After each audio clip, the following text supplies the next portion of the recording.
మంత్రి కోమిటిరెడ్డి వెంకటరెడ్డికి ఎంఐఎం నేతల వార్నింగ్. వక్ఫ్ బోర్డు భూముల జోలికి వస్తే ఊరుకునేది లేదంటూ హెచ్చరిక. స్వర్ణకారులపై వేధింపులు మానుకోవాలి, కేసులకు భయపడి ఆత్మహత్యలు చేసుకోవద్దన్న కవిత.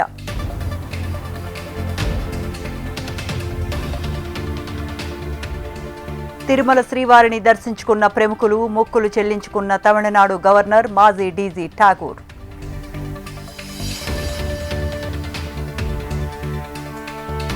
స్వల్పంగా తగ్గిన బంగారం ధరలు. 540 రూపాయలు తగ్గిన 24 క్యారెట్ల 10 గ్రాముల గోల్డ్.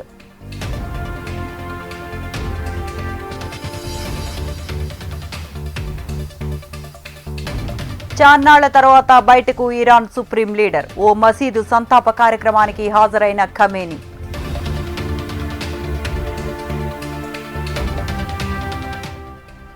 రఫేల్ ఫైటర్ జెట్స్ పై చైనా దుష్ప్రచారం. పాక్లో కలిసి చైనా కుట్రలు చేస్తోందని ఫ్రాన్స్ ఆరోపణ.